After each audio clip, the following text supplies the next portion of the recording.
ನನ್ನ ಯೂಟ್ಯೂಬ್ ಚಾನಲಿಗೆ ತಮ್ಮೆಲ್ಲರಿಗೂ ಸ್ವಾಗತ ಸುಸ್ವಾಗತ. ತಮ್ಮ ತೊಂದರೆ ಕೊಡ್ತಾ ಇದ್ದರೂ ತನ್ನ ಒಂದು ಛಲವನ್ನು ಬಿಡದೆ ಜೀವನ ನಡೆಸುತ್ತಾ ಇದ್ದಳು. ಆದರೆ ಆ ತಮ್ಮನ ಉದ್ದೇಶ ಏನಪ್ಪ ಅಂತ ಅಂದರೆ, ತನಗೆ ಒಬ್ಬಳೇ ಮಗಳು ಇದ್ದಾಳೆ, ತಾನು ಗಳಿಸಿರುವ ಎಲ್ಲ ಆಸ್ತಿಯು ತನ್ನ ಮಕ್ಕಳಿಗೆ ಕೊಡಬೇಕು ಅನ್ನೋದೇ ಅವನ ಒಂದು ಉದ್ದೇಶವಾಗಿತ್ತು. ಇದೇ ಥರ ತಾನು ತನ್ನ 2 ಉದ್ಯೋಗವನ್ನು ಪ್ರಾರಂಭ ಮಾಡಿಕೊಂಡು ಬೇರೆಯವರ ಮನೆಯಲ್ಲಿ ಕೂಡ ಕೆಲಸಕ್ಕೆ ಹೋಗಿ ತನ್ನ ಜೀವನವನ್ನು ಸಾಗಿಸುತ್ತಾ ಇದ್ದಳು. ಆದರೆ ತನ್ನ ಮಗಳಿಗೆ ಮದುವೆ ಮಾಡಿಕೊಡ್ಬೇಕೆನ್ನುವ ಒಂದು ಉದ್ದೇಶದಿಂದ ತನ್ನ ಪರಿಚಯ ಇರುವವರಿಗೆ ನನ್ನ ಮಗಳಿಗೆ ಕೊಡುತ್ತೇನೆ, ವರವು ಇದ್ದರೆ ಹೇಳಿ ಅಥವಾ ಕರೆದುಕೊಂಡು ಬನ್ನಿ ಎಂದು ಹೇಳಲು ಆ ತಾಯಿ ಪ್ರಾರಂಭಿಸಿದಳು. ಹೀಗೆ ಆ ತಾಯಿಯು ಮಗಳಿಗೆ ಎಷ್ಟೊಂದು ವರಗಳು ಬಂದರೂ ಕೂಡ ನಿಶ್ಚಯವಾಗಲೇ ಇಲ್ಲ. ಆದರೆ ಅದಕ್ಕೆ ಒಂದು ಕಾರಣ ಇತ್ತು. ಹೀಗೆ ಎಷ್ಟೊಂದು ವರವು ಬಂದು ಹೋದರೂ ಕೂಡ ನಿಶ್ಚಯ ಆಗದ ಕಾರಣಕ್ಕೆ ಇನ್ನೂ ಒಬ್ಬ ಅಣ್ಣ, ಅಂದರೆ ನಮ್ಮ ಅಮ್ಮ ಅವರ ಮನೆಯಲ್ಲಿ ಕೆಲಸ ಮಾಡುತ್ತಾ ಇದ್ದಳು.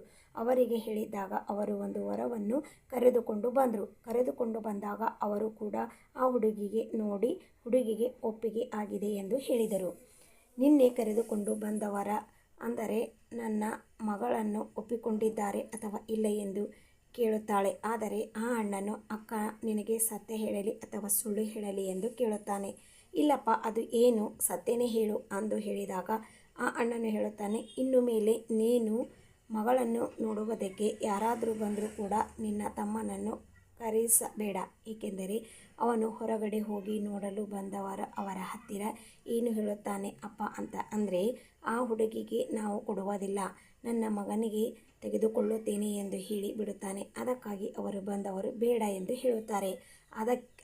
ಆದರೆ ಅಕ್ಕನಿಗೆ ಈ ಅಣ್ಣ ಸತ್ಯ ಪೂರ್ತಿ ಹೇಳಿಬಿಟ್ಟ.